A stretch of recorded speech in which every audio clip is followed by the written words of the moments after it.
Sir একটু আস্তে শোনা যাচ্ছে স্যার। আমি বাড়িয়ে দিয়েছি, দেখো এখন শোনা যায় নাকি? স্যার এখনো কম শোনা যাচ্ছে। সম্ভবত টিমস অথবা আমার মানে মাইক্রোফোনের কোন একটা হয়তো প্রবলেম হতে পারে, বাট দেখি। ওকে, তো আমাদের লাস্ট ক্লাস পর্যন্ত আমরা কভার করেছিলাম হলো,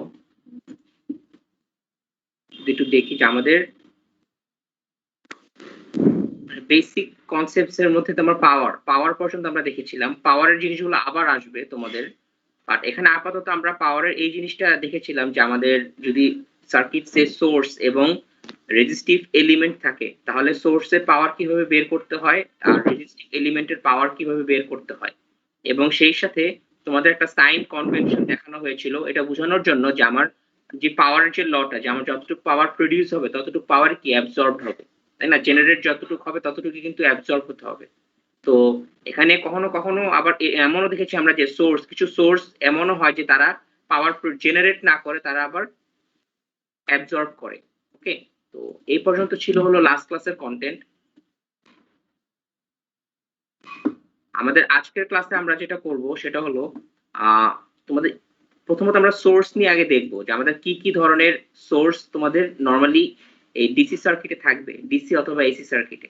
ওকে, সো সেখান থেকে এরপর আমরা ইকুইভ্যালেন্ট রেজিস্ট্যান্সের কিছু ক্যালকুলেশনস দেখব।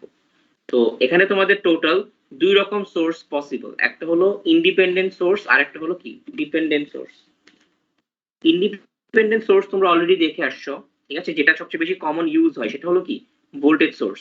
যে আমরা এই ইন্ডিপেন্ডেন্ট সোর্স গুলো কিভাবে গোল করে দেখাই, একটা গোল সার্কেল থাকে, যদি ভোল্টেজ হয় তাহলে প্লাস মাইনাস দেই, আর যদি কারেন্ট হয় তাহলে কারেন্টের ডিরেকশনটা দিয়ে দিই, ঠিক আছে? তো এটা তোমার তার মানে এখন দুইটার মধ্যে ডিফারেন্সটা আসলে কি, মানে এভাবে বলতে পারো যে হ্যাঁ ভোল্টেজ সোর্স ভোল্টেজ দিবে, কারেন্ট সোর্স কারেন্ট দিবে, এরকম, বাট তাদের মধ্যে কিছুটা ডিফারেন্স আছে। ডিফারেন্সটা হলো তোমাদের ভোল্টেজ সোর্স যেরকম কি করবে, যদি আমার এটা 10 ভোল্ট হয় সাপোজ, আমি যদি একটু দেখাই,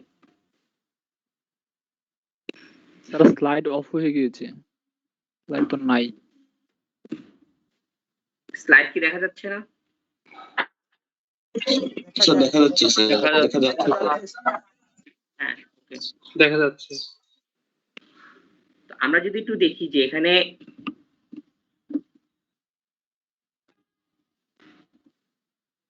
তোমাদের এই ইন্ডিপেন্ডেন্ট ভোল্টেজ সোর্স যেটা বলছিলাম যে এটা একটা ভোল্টেজ সোর্স।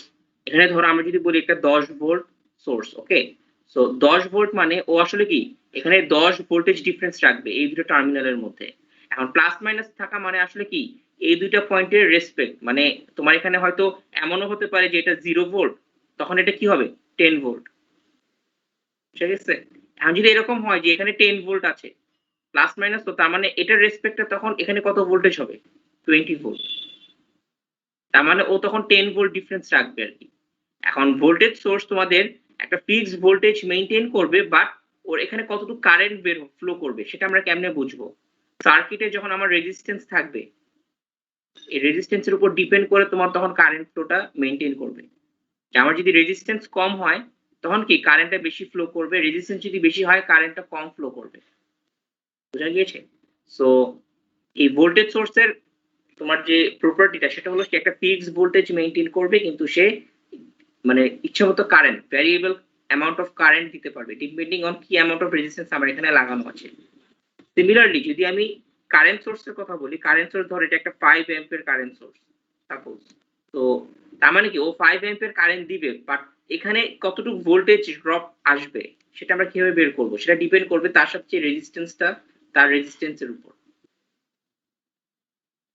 তো আমার এখানে এই এই টার্মিনাল দুইটার মধ্যে যে ভোল্টেজ ড্রপটা আসবে সেই ভোল্টেজটাই আমার এখানে আসবে। তো ডিপেন্ড করতেছে এখানে আমার রেজিস্ট্যান্সের ভ্যালুটা কত। আমার কারেন্ট তো 5 অ্যাম্পিয়ার ফ্লো করবে, এখন রেজিস্ট্যান্স যত বেশি হবে ভি ইকুয়ালস টু কি হবে আইআর। তো যত রেজিস্ট্যান্স বেশি হবে এই কেসে তত কি ভোল্টেজ ড্রপটা বেশি হবে এখানে, তত তার অ্যাক্রসের ভোল্টেজটা বেশি আসবে। সো কারেন্ট সোর্স তোমাদের ফিক্সড কারেন্ট দিবে, বাট তার ভোল্টেজটা ডিপেন্ড করতেছে তার রেজিস্ট্যান্স উপর, যে সে কতটুকু রেজিস্ট্যান্স সাপ্লাই করছে। এগুলো ছিল ইন্ডিপেন্ডেন্ট। এখন আসি ডিপেন্ডেন্ট সোর্স। ডিপেন্ডেন্ট বলতে স্যার একটা एग्जांपल দিলে হচ্ছে ভালো হতো স্যার।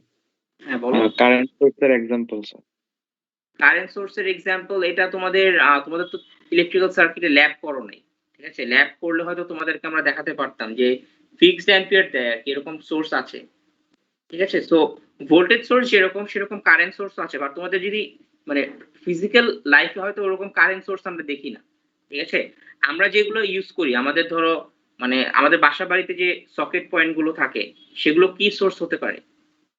তাহলে ভোল্টেজ সোর্স ওগুলো ভোল্টেজ সোর্স, কারণ ওখানে কিন্তু আমাদের একটা 220 ভোল্ট ফিক্স থাকে এবং তোমাদের মানে কারেন্টের কোনো অ্যামাউন্ট লেখা থাকে না কতটুকু কারেন্ট যাবে। এটা আমার ওই যে আমি ইকুইপমেন্ট বা অ্যাপ্লায়েন্স কানেক্ট করব সেটা কি অ্যামাউন্ট অফ কারেন্ট ড্র করবে। কারণ দেখা যায় যে তুমি যদি মোবাইল চার্জ করো সে কম কারেন্ট ড্র করবে, বাট তুমি যদি একটা আয়রন কানেক্ট করো সে প্রচুর অ্যামাউন্ট অফ কারেন্ট ড্র করে। সো কারেন্টটা আসলে ভ্যারিয়েবল কারেন্ট ফ্লো করে বাট ফিক্সড ভোল্টেজ। সো এগুলো হলো আসলে ভোল্টেজ সোর্স। এখন আসলে আমরা ডিপেন্ডেন্ট সোর্স যে আমাদের ডিপেন্ডেন্ট সোর্স টোটাল 4 ধরনের হয়। এখন নাম থেকে বোঝা যাচ্ছে যে এটা কি স্যার ডিপেন্ডেন্ট, কারেন্ট মানে সোর্সটা আবার একটু বলা যাবে? এখানে আসলে এর থেকে বেশি কিছু বলার নাই, ঠিক আছে? তোমাদের বইয়ে তোমরা দেখতে পারো তোমাদের জাস্ট এতটুকু বলা থাকবে যে কারেন্ট সোর্স তোমাদেরকে ফিক্সড কারেন্ট দিবে, বাট তোমাদের যে ভোল্টেজটা আসবে সেটা ডিপেন্ড করবে তার অ্যাক্রসে যে রেজিস্ট্যান্সটা কানেক্ট করা আছে সেটা কি পরিমাণ সেটার উপর। এখন যদি প্র্যাকটিক্যাল কোনো এক্সাম্পল লাগে সেটা হয়তো আমি তোমাদেরকে একটু খুঁজে বলতে পারবো নেক্সট ক্লাসে, ঠিক আছে? কারণ আমাদের রিয়েল লাইফে বা প্র্যাকটিক্যাল লাইফে আমরা ফিক্সড ভোল্টেজ সোর্স গুলো ইউজ করি, কারেন্ট সোর্স খুব একটা আমাদের লাগে না। সেগুলো হয়তো আমরা ল্যাবে যদি কোনো টেস্টিং করি সেটার জন্য আমাদের লাগতে পারে, এছাড়া এটার আলাদা কোনো ইউজ নেই। এখন ডিপেন্ডেন্ট সোর্স আমরা যদি দেখি, ডিপেন্ডেন্ট সোর্স তোমার নাম থেকে বোঝা যায় কি এটা আসলে কারো না কারোর উপর ডিপেন্ড করে, ঠিক আছে? এখন এই দুটোকে ডিফারেন্সিয়েট করার জন্য ইন্ডিপেন্ডেন্ট সোর্স যেরকম সার্কেল দিয়ে দেখানো হয়, ডিপেন্ডেন্ট সোর্স এরকম কিউব দিয়ে দেখানো হয় বা যে চার কোণ দিয়ে স্কোয়ার দিয়ে, ঠিক আছে? তো এখন এটার ভিতরে যদি একটু খেয়াল করি এটাও কিন্তু কারেন্ট সোর্স হতে ভোল্টেজ সোর্স হতে পারে অথবা আমাদের কারেন্ট সোর্স হতে পারে, ঠিক আছে? এখন এইটা কার উপর ডিপেন্ড করবে? এই যে ভোল্টেজ সোর্সটা এখানে কোনো একটা এলিমেন্টের উপর ডিপেন্ড করতে পারে সার্কিটের। তো এটা যদি ভোল্টেজের উপর ডিপেন্ড করে তাহলে এটা হবে কি ভোল্টেজ কন্ট্রোলড ভোল্টেজ সোর্স, যেটা হলো তোমাদের যে প্রথমটা দেওয়া আছে যে এটা ভোল্টেজের উপর কন্ট্রোলড এবং এটা একটা ভোল্টেজ সোর্স, ঠিক আছে? পরের দুইটা পার্ট হলো এটা কি কারেন্ট সোর্স নাকি ভোল্টেজ সোর্স সেটা বলে দিবে, আর প্রথম দুইটা পার্ট হলো সে কার উপর ডিপেন্ড করবে। যেমন এখানে যেমন a টাইমস vx, আচ্ছা a হলো এখানে একটা নাম্বার, ধর এটা তোমাদের আরো সার্কিট দেখলে তখন দেখবে যে এখানে 2 টাইমস vx থাকতে পারে অথবা তোমার 10 টাইমস vx থাকতে পারে, যে কোনো ভ্যালু থাকতে পারে। সো তার মানে কি আসলে এই ভোল্টেজ সোর্সটা vx ভোল্টেজের উপর ডিপেন্ড করছে, তার মানে এটা ভোল্টেজ কন্ট্রোলড ভোল্টেজ সোর্স। এবং এই vx টা সার্কিট এখানে কোনো এক জায়গায় দেখবে ডিফাইন থাকবে, এখানে যেমন এখানে দেওয়া আছে এই ভোল্টেজটা হলো আমার vx, বুঝে গিয়েছে? সো এটা হলো একটা ভোল্টেজ কন্ট্রোল ভোল্টেজ সোর্সের এক্সাম্পল। সিমিলারলি যদি এটা এমন হতো যে সাপোজ তোমার এটাকে আমরা 3 টাইমস ix দিয়ে দিলাম এবং ix হলো আমার এই কারেন্টটা, তখন এটার নাম কি হতো? এটার নামটা হতো কারেন্ট কন্ট্রোলড ভোল্টেজ সোর্স, যেটা হলো তোমাদের এই জিনিসটা।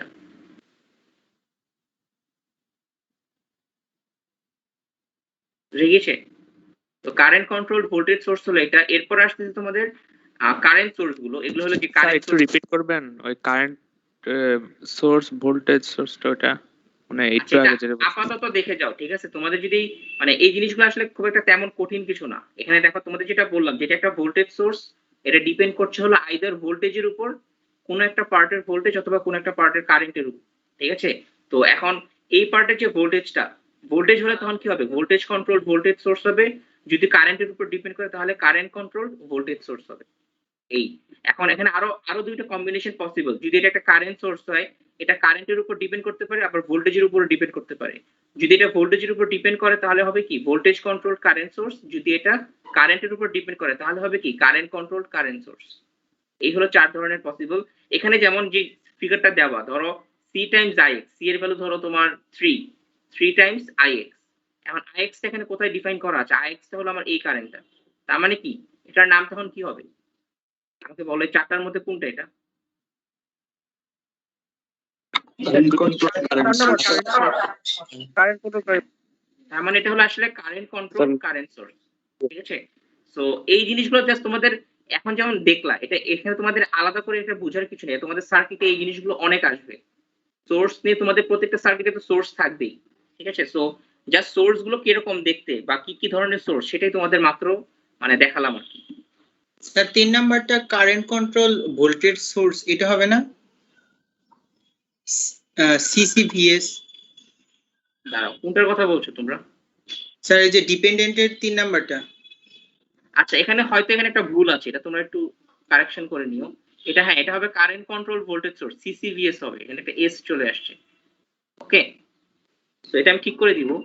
আচ্ছা, এরপরে আমরা যেটাতে যাব সেটা হলো আমাদের একটা প্র্যাকটিক্যাল এক্সাম্পল দেখি যে তোমার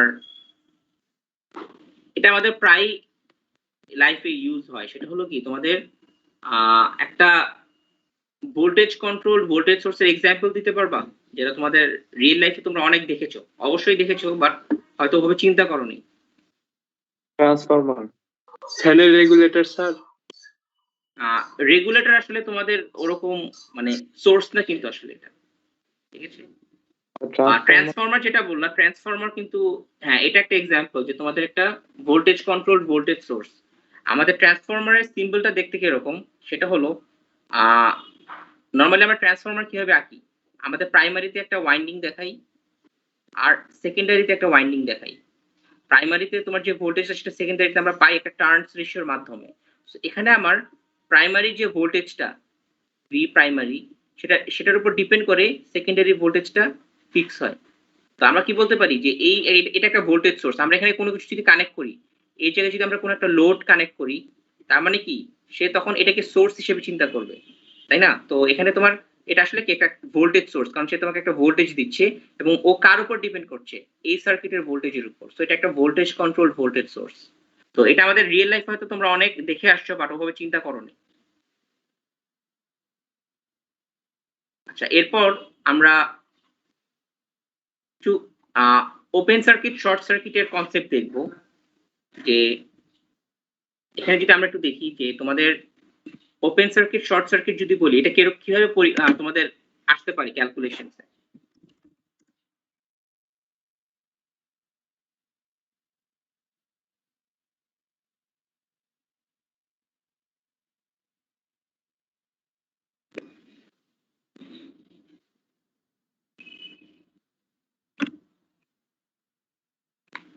তোমাদের তার আগে আমি একটু এটা বলে নিই যে আমরা যে রেজিস্ট্যান্স গুলো নিয়ে কাজ করি, ঠিক আছে, সেগুলো কি আসলে কি লিনিয়ার নাকি নন লিনিয়ার এলিমেন্ট, ঠিক আছে?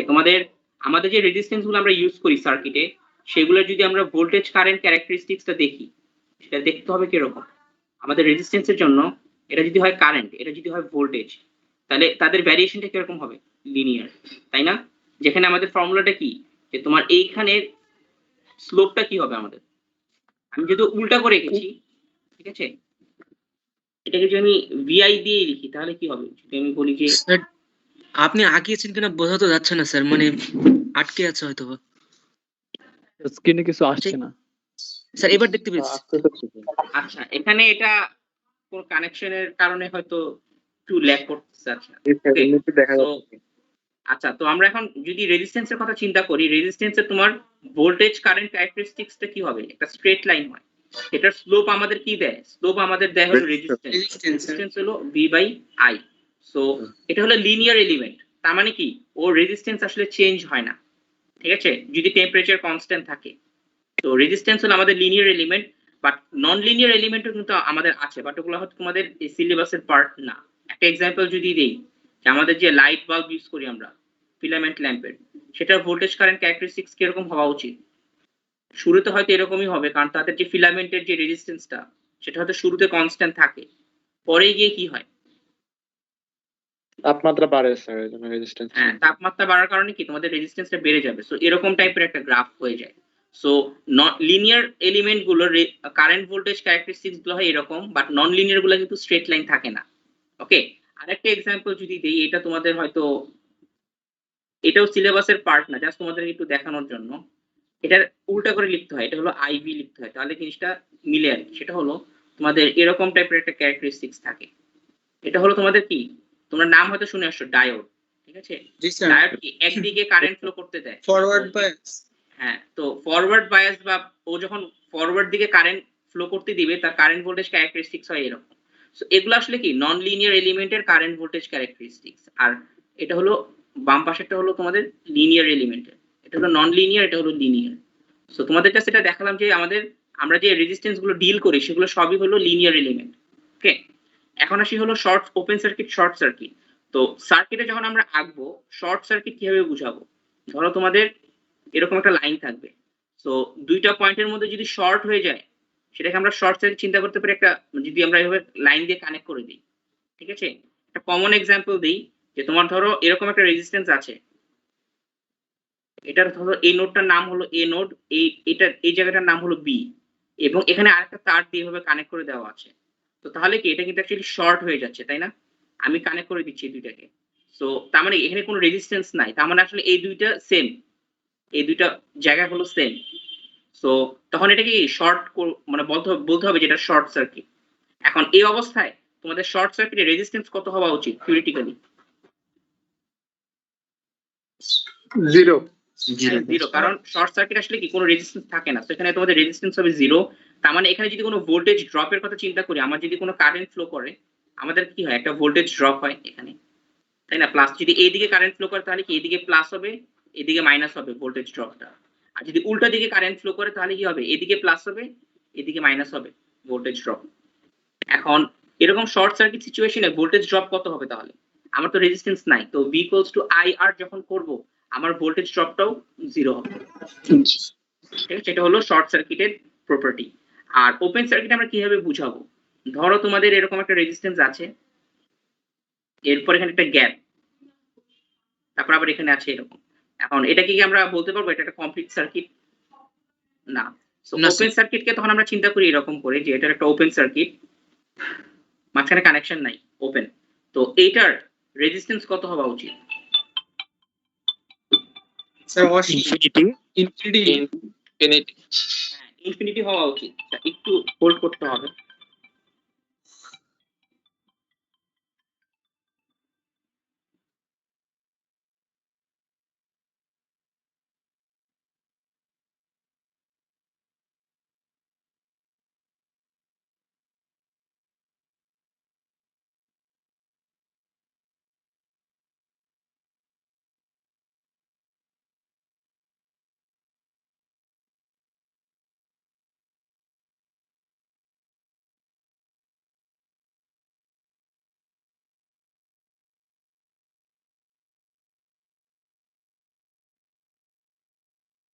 হ্যাঁ, তো যেটা বলছিলাম আর কি, যে তোমাদের ওপেন সার্কিটে আমাদের রেজিস্ট্যান্স তাহলে হচ্ছে হলো কত, ইনফিনিটি। যখন ওপেন সার্কিট সিচুয়েশন তখন আমাদের রেজিস্ট্যান্সটা হলো থিওরিটিক্যালি এটা হলো ইনফিনিটি। আর তখন এখানে কারেন্টটা কত ফ্লো করবে, আই কত হবে তখন? 0 হবে, কারণ কোনো কারেন্টই ফ্লো করবে না তখন, ঠিক আছে। এখন ভোল্টেজের কথা যদি চিন্তা করি, ভোল্টেজটা আসলে এটা তোমাদের আরো একটা সার্কিট থাকলে সেখানে এক্সাম্পল দিয়ে দেখাবো যে ভোল্টেজ তখন আমরা কি পাবো। আমাদের এই পয়েন্টে যে ভোল্টেজটা থাকবে একটা V1 ভোল্টেজ, আর এই পয়েন্টে যে আমাদের যে ভোল্টেজ থাকবে ধর একটা V2 অ্যামাউন্ট ভোল্টেজ আছে, তখন এই ওপেন সার্কিটের ভোল্টেজ Vটা হবে তখন V1 - V2, যদি আমরা এভাবে চিন্তা করি প্লাস মাইনাস দিয়ে। আর যদি উল্টা করে নিই, এদিকে প্লাস দিয়ে এদিকে মাইনাস দিই, তাহলে কি V2 - V1 হবে। তো এটা ছিল তোমাদের ওপেন সার্কিট শর্ট সার্কিট। এছাড়াও তোমাদের সিরিজ প্যারালেলের কথাটাও একটু বলে দিই এখানে, যে তোমাদের যেহেতু মানে একটু পরে আমরা হয়তো কিছু ক্যালকুলেশন দেখব, যে সিরিজ প্যারালেল যদি আমরা বলি,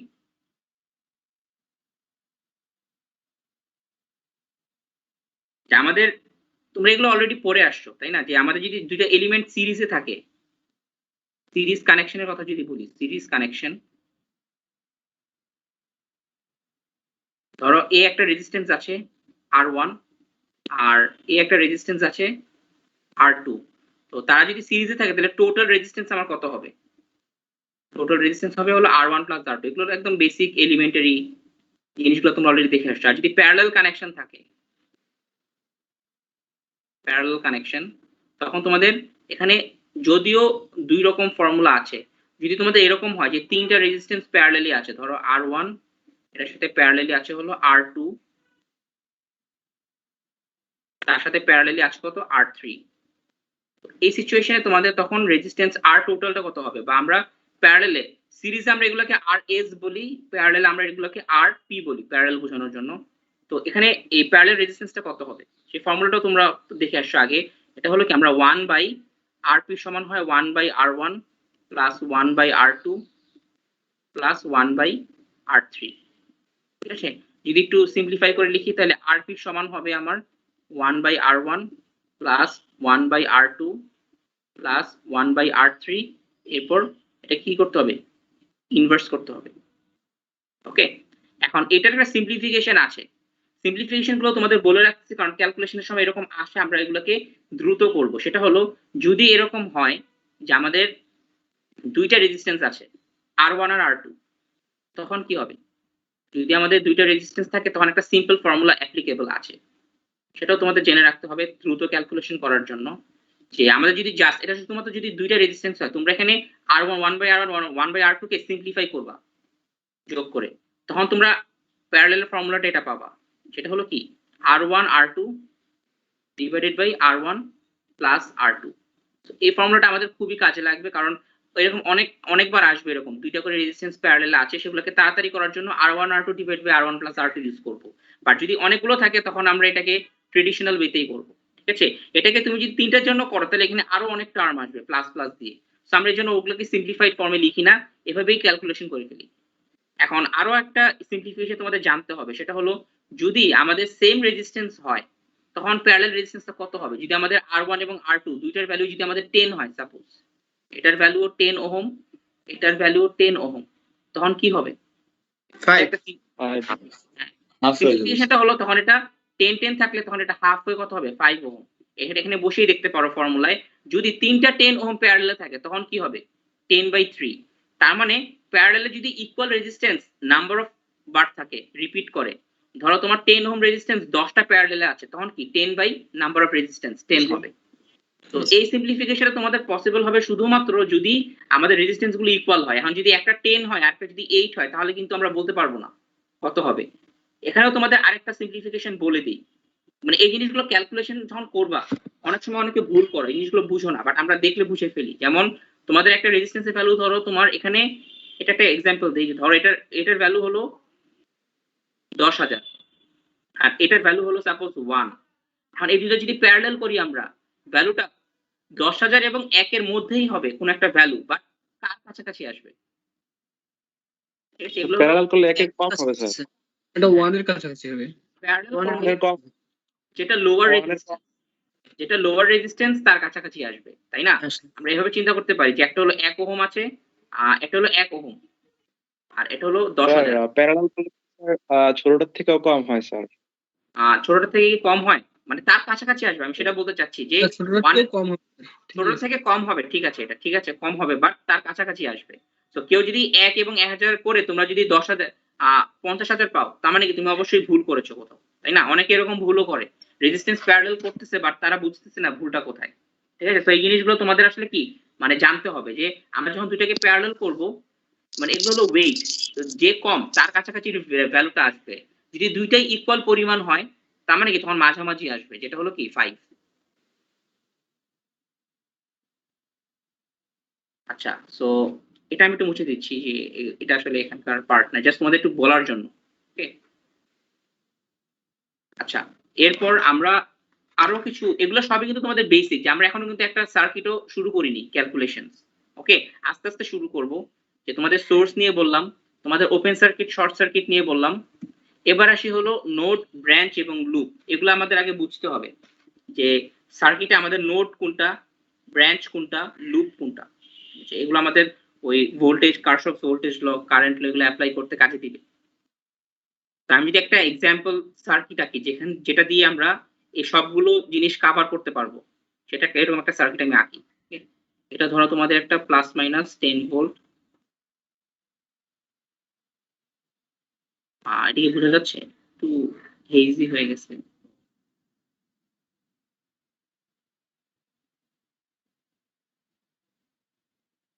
এখানে একটা সাপোজ একটা 10 ওহম রেজিস্ট্যান্স দিয়ে দিলাম, এটা একটা 10 ওহম, এখানে একটা 20 ওহম রেজিস্ট্যান্স প্যারালালে দিয়ে দিলাম, 20 ওহম, এখানে একটা 30 ওহম রেজিস্ট্যান্স,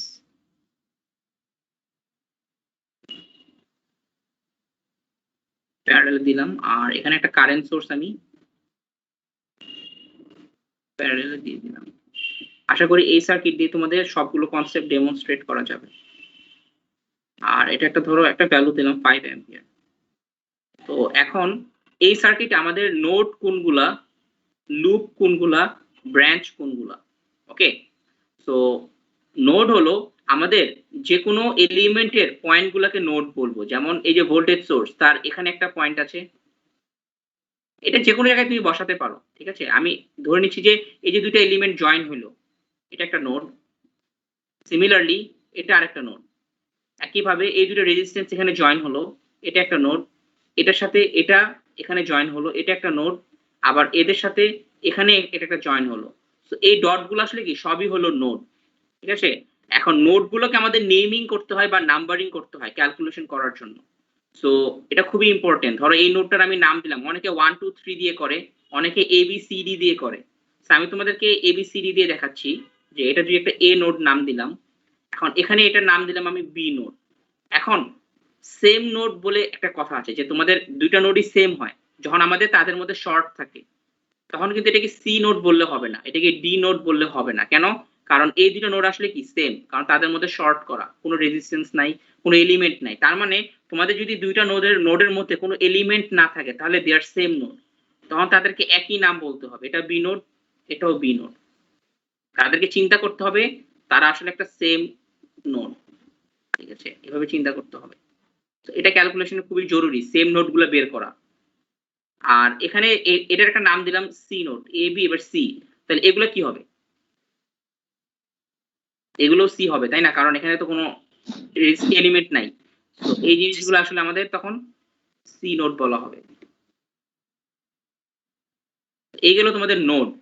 ব্রাঞ্চ গুলো কি? ব্রাঞ্চ আসলে তোমাদের এই যে এক একটা দুইটা নোডের মাঝখানে যে পাথ, সেটাকে আমরা ব্রাঞ্চ বলতেছি। বি থেকে সি নোডে যে ইয়াটা গেল, কানেকশনটা গেল, এটা হলো একটা ব্রাঞ্চ। এগুলো একটা ব্রাঞ্চ। ওকে, তো ব্রাঞ্চ আসলে খুব একটা ইম্পর্টেন্ট না, আমাদের মেইনলি ইম্পর্টেন্ট হলো নোড এবং লুপ গুলো বের করা। সো লুপ আসলে কি? লুপ হলো একটা ক্লোজড সার্কিট প্যাথ। এখানে যেমন এ থেকে আমি বি হয়ে তারপরে সি তে এসে আবার আমি এ পেলাম, একটা কন্টিনিউয়াস ওয়ে পেলাম, এটা হলো আমার একটা লুপ বা ক্লোজড লুপ বলে, ঠিক আছে। এটা একটা লুপ।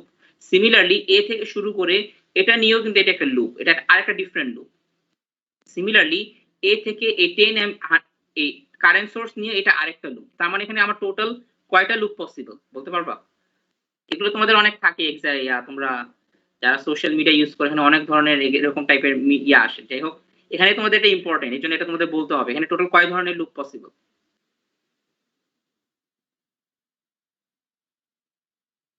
বলতে পারবা? এখানে যদি চিন্তা করি আমরা ইন্ডিভিজুয়ালি, এই তিনটা তো পেলামই, এই একটা লুপ, এই দুইটা লুপ, তিনটা লুপ পেলাম, ঠিক আছে। 6টা স্যার। তিনটা ছাড়াও তোমাদের, হ্যাঁ, এখানে আরো কম্বিনেশন নিতে পারি আমরা, যে টোটাল তোমাদের এখানে আসবে হলো 6টা, ঠিক আছে। এখন লুপের আবার ডেফিনেশন আছে। ওকে, লুপ তোমাদের ইন্ডিপেন্ডেন্ট লুপ বলে একটা কথা আছে, আবার মানে ইন্ডিপেন্ডেন্ট ছাড়া লুপ, ঠিক আছে। ইন্ডিপেন্ডেন্ট লুপ বলতে কি, মানে যে আর যেটার মধ্যে আরো কম্বিনেশন অফ লুপ নেওয়া পসিবল না। যেমন আমি যেটা বললাম, আমি এখানে একটু এঁকে দেখাই যে এটা আমার একটা ইন্ডিপেন্ডেন্ট লুপ, এটা আমার একটা ইন্ডিপেন্ডেন্ট লুপ, এবং এটা আমার একটা ইন্ডিপেন্ডেন্ট লুপ। কিন্তু কেউ যদি এই পুরো জিনিসটাকে নিয়ে বলে এটা কিন্তু একটা ইন্ডিপেন্ডেন্ট লুপ না, কেন? কারণ তার মধ্যে কিন্তু আরো মোর লুপস নেওয়া পসিবল এই রাস্তাটার মধ্যে, তাই না? এটার ভিতরে দুটো লুপ আছে। সো ইন্ডিপেন্ডেন্ট লুপ গুলো আমাদের বোঝাটা ইম্পর্টেন্ট। এখন একটা ফর্মুলা তোমাদের অ্যাপ্লিকেবল আছে, মুছে দিচ্ছি আমি।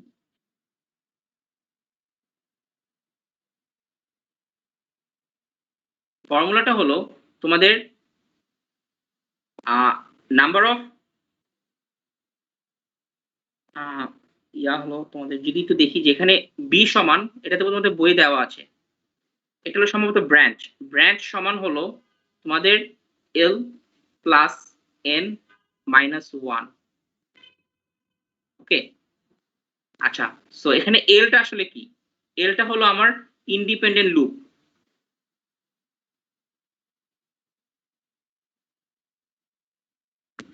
এলটা হলো ইন্ডিপেন্ডেন্ট লুপ, এনটা হলো আমার নোড। আর বিটা হলো আমার ব্রাঞ্চ, কয়টা ব্রাঞ্চ থাকবে। ঠিক আছে, এরকম একটা ফর্মুলা তোমাদের বই দেখবা দেওয়া আছে, যদিও এগুলো খুব একটা ইম্পর্টেন্ট না, বাট রিলেশনটা জেনে রাখা ভালো। তো আমার এখানে তাহলে ব্রাঞ্চ কয়টা থাকবে, আমার লুপ এই উপরের সার্কিটের জন্য টোটাল ইন্ডিপেন্ডেন্ট লুপ আছে কয়টা, 3টা। নোড আছে কয়টা, 3টা। -1 করলে কত আসবে, 5। এখানে দেখো তো ব্রাঞ্চ কি 5টা আছে নাকি, এভাবে চিন্তা করো। এ থেকে বি একটা, এ একটা ব্রাঞ্চ, বি থেকে সি একটা, বি থেকে সি একটা, বি থেকে সি একটা, 1 2 3 4, আর তোমাদের এ থেকে হ্যাঁ এ থেকে সি আর একটা। তো 1 2 3 4 5, 5টা ব্রাঞ্চ আসছে। তো এরকম একটা ফর্মুলা তোমাদের অ্যাপ্লিকেবল আছে। ওকে, তো এটা ছিল তোমাদের নোড, ব্রাঞ্চ এবং লুপ, যেখানে আমাদের নোড এবং লুপ বুঝাটা খুবই ইম্পর্টেন্ট সার্কিট অ্যানালাইসিস করার জন্য। ঠিক আছে, এবার আমরা ইকুইভ্যালেন্ট রেজিস্ট্যান্সের কিছু এক্সাম্পল দেখবো। এটার অনেকগুলো এক্সাম্পল আমার দেখানোর ইচ্ছা আছে, বাট আজকে হয়তো সবগুলো দেখাতে পারবো না। স্যার লুপ ডিপেন্ডেন্ট ইন্ডিপেন্ডেন্ট সবগুলো নিব 17টার জন্য। এইটা যে কোনটার কথা বলতো, হ্যাঁ জি স্যার, লুপের সংখ্যাটা মানে লুপটা হলো ডিপেন্ডেন্ট ইন্ডিপেন্ডেন্ট লুপ। আচ্ছা, ইন্ডিপেন্ডেন্টের পরে এখানে লুপ আসবে, লিখেই দিয়েছি আমি, যেখানে ইন্ডিপেন্ডেন্ট লুপ নিতে হবে, ডিপেন্ডেন্ট লুপ নিলে হবে না। ওকে, তো এই ফর্মুলাটা ইন্ডিপেন্ডেন্ট লুপ দিয়ে অ্যাপ্লিকেবল। এবার আসি হলো এটা একটা নতুন টপিক, ইকুইভ্যালেন্ট রেজিস্ট্যান্স, এবং এখানে তোমাদের অনেকগুলো এক্সাম্পল বই আছে, তো সবগুলোই তোমরা করবা। আমি এখানে একটা আপাতত এঁকে রেখেছি যে ইকুইভ্যালেন্ট রেজিস্ট্যান্স বলতে আমরা কি বুঝি। সেটা হলো তোমাদের সার্কিটে হয়তো বিভিন্ন কম্বিনেশন অফ রেজিস্ট্যান্স কানেকশন দেওয়া থাকতে পারে, বাট আমাদের জানা প্রয়োজন যে দুইটা টার্মিনালের মধ্যে নেট ইকুইভ্যালেন্ট একটা রেজিস্ট্যান্স দিয়ে আমি যদি এক্সপ্রেস করতে চাই, সেটার নামই হলো কি, ইকুইভ্যালেন্ট রেজিস্ট্যান্স। যে আমি এখানে যে তোমাদের একটা এক্সাম্পল দিলাম, যেখানে তোমাদের বিভিন্ন কম্বিনেশনের রেজিস্ট্যান্স যেখানে আছে, বাট আমি চাচ্ছি যে এই দুইটা টার্মিনালের মধ্যে আমি যদি এদিক থেকে তাকাই, তাহলে একটা সিঙ্গেল রেজিস্ট্যান্স দিয়ে যদি আমি এক্সপ্রেস করতে চাই, একটা সিঙ্গেল রেজিস্ট্যান্স দিয়ে আমি চাচ্ছি হলো এরকম একটা ইকুইভ্যালেন্ট রেজিস্ট্যান্স এক্সপ্রেস করতে, একটা সিঙ্গেল, তখন এটার নাম হলো কি, ইকুইভ্যালেন্ট রেজিস্ট্যান্স। এদিক থেকে তাকালে আমি যে রেজিস্ট্যান্সটা পাবো সেটা হলো আমার কি, আর ইকুইভ্যালেন্ট। তার মানে তোমাদের এগুলোকে সিম্পলিফাই করা শিখতে হবে, এগুলোকে আস্তে আস্তে করে সিম্পলিফাই করে করে একটা সিঙ্গেল রেজিস্ট্যান্সে নিয়ে আসতে হবে, তখনই আমি ইকুইভ্যালেন্ট রেজিস্ট্যান্সটা পাবো। ঠিক আছে, তো এইটা এইভাবে কাজ করতে হবে যদি আমাদের এখানে কোনো ডিপেন্ডেন্ট সোর্স না থাকে। ঠিক আছে, যে এখানে যে একটা সার্কিট দেখালাম, এখানে কিন্তু তোমাদের কোনো রকম ডিপেন্ডেন্ট সোর্স নাই, আর যদি ডিপেন্ডেন্ট সোর্স থেকে যায় কোনো কারণে, তখন কিন্তু আমাদেরকে অন্যভাবে ইকুইভ্যালেন্ট রেজিস্ট্যান্স বের করতে হয়। ঠিক আছে, সেটাও আমরা আসবো। তো আপাতত দেখি আমরা এটাকে যদি আমরা সিম্পলিফাই করি তাহলে কিরকম হবে। সো প্রথমত দেখি আমরা এটাকে এভাবে চিন্তা করতে পারি যে এখানে 2 আছে, সবার কি এটা তো অলরেডি কি লিখতে পারি যে এই রাস্তাতে যে রেজিস্ট্যান্স গুলো আছে সেগুলোকে আমরা সিম্পলিফাই করে কি লিখতে পারি, 6 ওহম লিখবো। আর এখানে একটা 2 আছে, আর এখানে একটা 6 আর 3 আছে, 6 3 প্যারালাল করলে কত আসে। এখানে একটা কথা বলি, আমরা মানে 2 আসবে আর কি, যদি আমরা করি 6 3 18 ডিভাইড বাই 9 করলে 2 আসবে। তো ক্যালকুলেশন করার সময় মাঝে মধ্যে আমাদের প্যারালাল গুলোকে আমরা এভাবে লিখি যে 6 প্যারালাল 3, এটার ইকুয়ালস টু কত হবে তাহলে 2। এরকম করে অনেক সময় আমরা লিখে রাখি শর্টকাটে ক্যালকুলেশন করার সময়।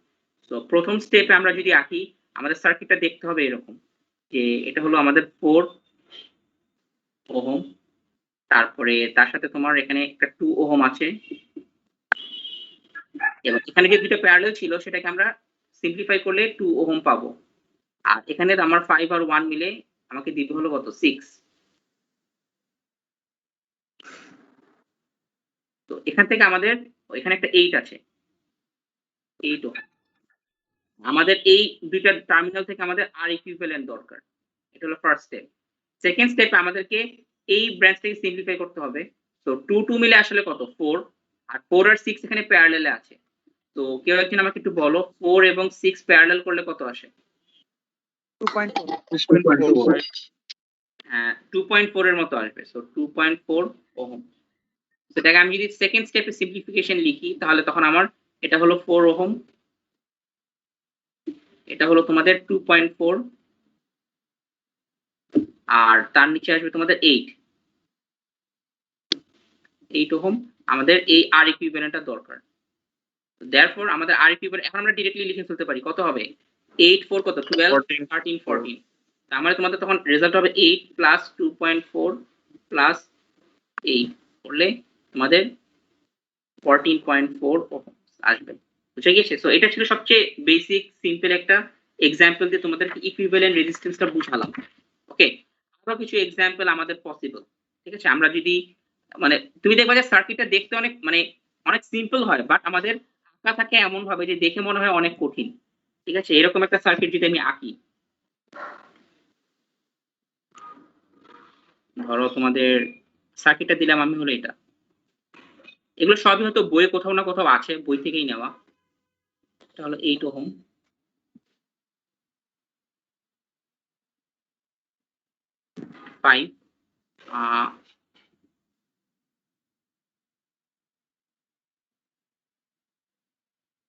এখানে 9 ওহম দিলাম, আর এখানে ধরো একটা 1 ওহম,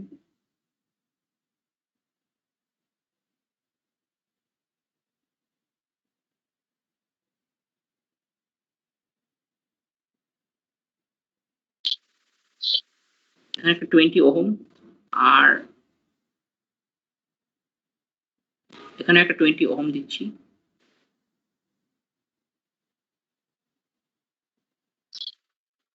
এখানে একটা 18,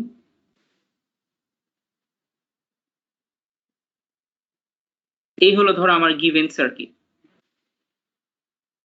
ঠিক আছে, এখানে আমার এটা হলো এ নোড, এটা হলো বি নোড, এবং এই দিক থেকে তাকালে আমি যে রেজিস্ট্যান্সটা পাবো তার নাম দিচ্ছি আমি এবি, আর এবি।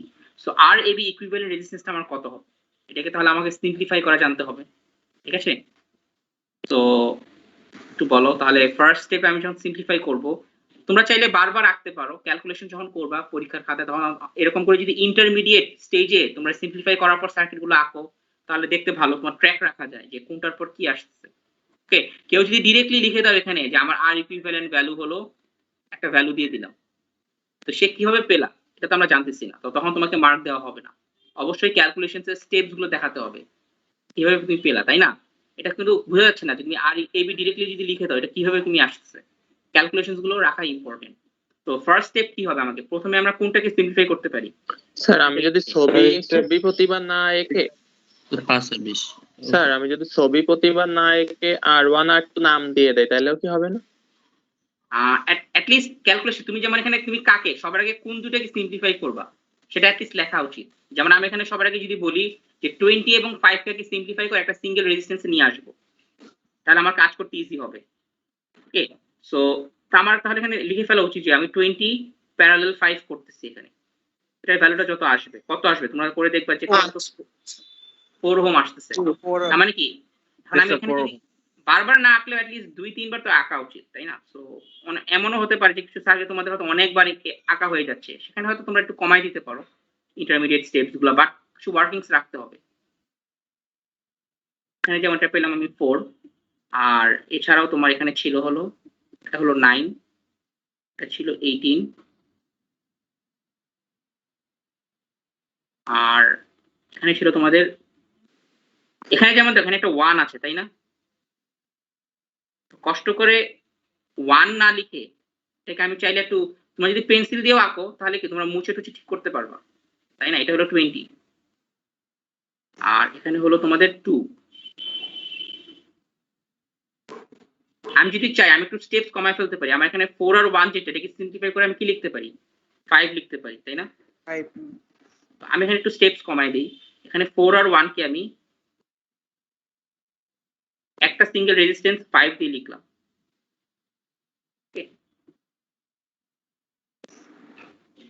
একটা ভ্যালু 5 দিয়ে লিখলাম। এখন আমার এই অবস্থায় এখন তাহলে এবার কোনটাকে সিম্পলিফাই করব আমি? এবার বোঝা যাচ্ছে কি আমার এখানে 5 এবং 20, কেউ আবার 9 5 20 করে ফেলো না, কারণ এখানে একটা 2 আছে, কিন্তু 2 আছে।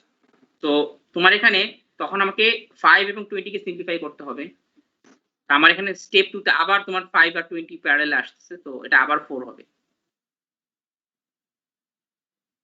ওকে, সো আমি যদি আবার 4 লিখি তখন তোমাদের দেখতে হবে এরকম যে আর এ, আচ্ছা এটা এখানে আসবে না, সরি এটা কেটে দিব। ওকে, এখন আপাতত দেখি আমরা এখানে, এটা হলো তোমার এটা 9, এখানে এটা ছিল 8, আচ্ছা আমি 8 বানিয়ে দিলাম। ওকে, এটা 8, এটা 9, এখানে এই দুইটা প্যারালাল হয়ে এটা হয়ে গেল কত 4, ঠিক আছে, এখানে একটা 2 আছে আর এখানে একটা 18 আছে।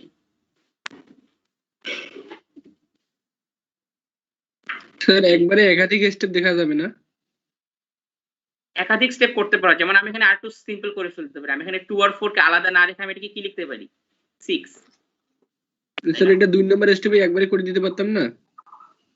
হ্যাঁ করতে পারতা, সেটাও পসিবল, ঠিক আছে, বাট স্টেপস গুলো রাখো, অনেকে ডিরেক্ট দেখায় দেয়, বাট তার মানে সে আসলে কারো না কারো কাছ থেকে কপি করতেছে, তাই না? অনেকে কোনো স্টেপস দেখায় না, তো এই জন্য বললাম যে স্টেপস গুলো দেখানো ইম্পর্টেন্ট এখানে। হ্যাঁ ধরো একটা রেজিস্ট্যান্সই দিয়ে দিলাম, এখানে 4 আর 2 মিলে 6 ওহম। তো এবার তোমাদের বলো, এবার আমার সিম্পলিফিকেশনটা কি হবে? এখানে 9 6 আছে, তার সাথে কিন্তু আবার 18ও আছে, তাই না? কারণ এরা সেম। এটা যদি একটা নোড নাম দেই, এটা একটা নোড, আর এই পুরো জিনিসটা হলো একটা নোড। তার মানে তখন তোমাকে 18 প্যারালাল 9 প্যারালাল 6 এটা করতে হবে, তাই না? Yes sir. 18 9 6 এটা করলে আমরা, এখানে তো 8 আছেই, আর এটা এখানে আমরা কত পাবো? এটা যদি ক্যালকুলেশন করো তোমরা, করে দেখবা যে 3 এর মতো আসবে। স্যার 3 আসে। তো তারপর আমরা এখান থেকে ডিরেক্টলি এক স্টেপে লিখে ফেলতে পারি যে আমাদের এখানে তাহলে আর এ বি কত আসবে 11 প্লাস 3 করলে 11 ওহমস। ওকে, সো ইন্টারমিডিয়েট স্টেপস গুলো রাখাটা জরুরি, ঠিক আছে? তো এরকম করে তোমাদের আরো অনেক ধরনের এক্সাম্পল তোমাদের দেখানো পসিবল। স্যার। আজকে হয়তো স্যার। সবগুলো দেখানো সম্ভব হবে না। হ্যাঁ বলো। জি স্যার, মানে আমরা যখন এখানে ইকুইভ্যালেন্ট রেজিস্ট্যান্স ক্যালকুলেট করব তখন আমরা ইন্টারমিডিয়েট যে ডায়াগ্রাম গুলো ওগুলো না এঁকে স্টেপের মানে কোনটার সাথে কোনটা প্যারালাল কিংবা কোনটা সিরিজ ওটা কেউ ওভাবে যদি লিখে দিলে হবে না? ওভাবে লিখলেও হবে। দেখো কেউ যদি এখান থেকে ডিরেক্টলি এই স্টেপে যাও, তা কিন্তু যদিও অ্যান্সার রাইট, বাট তাকে কি ফুল মার্ক দেওয়া উচিত বলো? মাঝখানে তুমি ইন্টারমিডিয়েট স্টেজ গুলো স্কিপ করে যাচ্ছ। ওকে, তো তুমি অবশ্যই পরীক্ষা যখন করবা তুমি অবশ্যই ডিরেক্টলি এখান থেকে এখানে আসতে পারবা না, তাই না? তোমাকে ইন্টারমিডিয়েট মানে পরীক্ষা যদি আরো কমপ্লিকেটেড সার্কিট দেয় তখন তোমাকে দেখবা যে তোমাকে আঁকতেই হবে, আদারওয়াইজ তুমি ট্র্যাক হারায় ফেলবা। তো মানে রাখা ভালো, যদি আঁকো ভালো, এখানে তোমার কি তখন কি আর ক্যালকুলেশন দেখাতে হবে? না দেখালেও হয়, তখন ক্যালকুলেশন না দেখালেও হয়, এটা বোঝা যাচ্ছে যে তোমার এখান থেকে যখন এখানে আঁকছো তোমার চেঞ্জটা হচ্ছিল এই জায়গাতে, ঠিক আছে? তো এটা তখন না ক্যালকুলেশন গুলো না লিখলেও হবে, তখন তোমার ছবি দেখে বোঝা যাবে যে তুমি এখান থেকে এখানে যখন আসছো এই পার্টটাকে সিম্পলিফাই করছো, এখান থেকে যখন এখানে আসছো তখন তুমি কাকে সিম্পলিফাই করছো, এই যে এই 20 আর 5 কে, তাই না? তো তখনও তোমার ট্র্যাক রাখা পসিবল। ওকে, তো এখানে তাহলে আমি তোমাদেরকে আজকের জন্য এখানেই ক্লাসটা স্টপ করছি, কারণ তোমাদের আবার সাপ্লিমেন্টারি এক্সাম আছে অনেকেরই, তো সেটা আমাকে নিতে হবে। এখানে আমি তোমাদের তাহলে নেক্সট দিন থেকে ইকুইভ্যালেন্ট রেজিস্ট্যান্সের আরো কিছু এক্সাম্পল দেখাবো, আরো অনেক কিছু দেখানোর বাকি আছে। ডিপেন্ডেন্ট সোর্স থাকলে কেমনে বের করতে হয় কিভাবে, সেই জিনিসগুলো তোমাদেরকে দেখানো বাকি। সো সেটা আমরা আগামী দিন থেকে দেখব। এই এখন পর্যন্ত যা যা দেখালাম এখানে আর কারো কোনো কোশ্চেন আছে নাকি?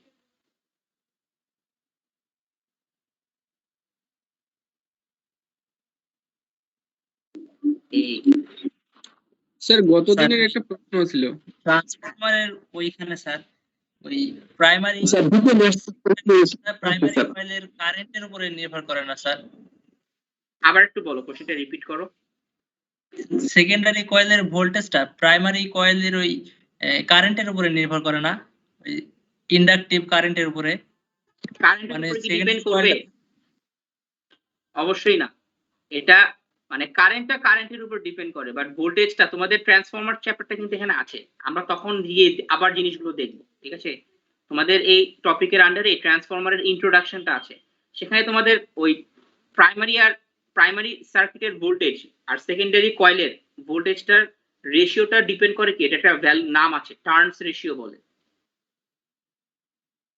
ঠিক আছে? তো প্রাইমারি এবং সেকেন্ডারি ভোল্টেজের উপর একটা রিলেশন আছে, প্রাইমারি এবং সেকেন্ডারি কারেন্টের সাথে একটা রিলেশন আছে।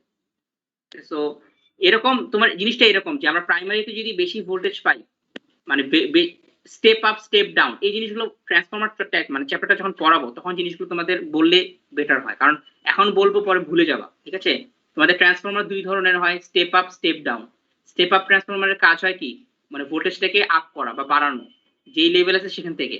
আর স্টেপ ডাউন হলো কি, এটাকে কমায় দেয়।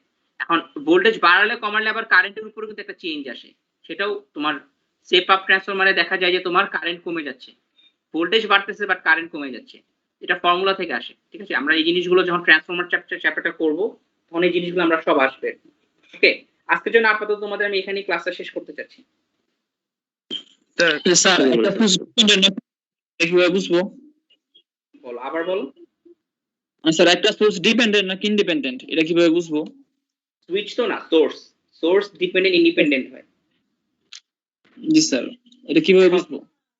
সেটা তো তোমাদের সার্কিটের সিম্বল দেখে বুঝবা। তোমাদের তো দুটো ডিফারেন্ট সিম্বল রাখা হয়েছে, তাই না? আমি যদি একটু দেখি যে সিম্বলটা দেখো, সিম্বলটা কি ছিল? ইন্ডিপেন্ডেন্ট সোর্স গুলো হলো সার্কেল আর ডিপেন্ডেন্ট সোর্স গুলো হলো স্কোয়ার, মানে কিউব, মানে ডায়মন্ড শেপের। তো এটা দেখেই বুঝবা, তাই না? এটা তো দুইটার সিম্বলই আলাদা, এখানে আসলে সিম্বল দেখে বুঝতে হবে। স্যার এখানে কারেন্ট সোর্সটা স্যার অ্যাম্পিয়ারের চিহ্নের মতো দেখা যাচ্ছে স্যার, অ্যামিটারের চিহ্নের মতো।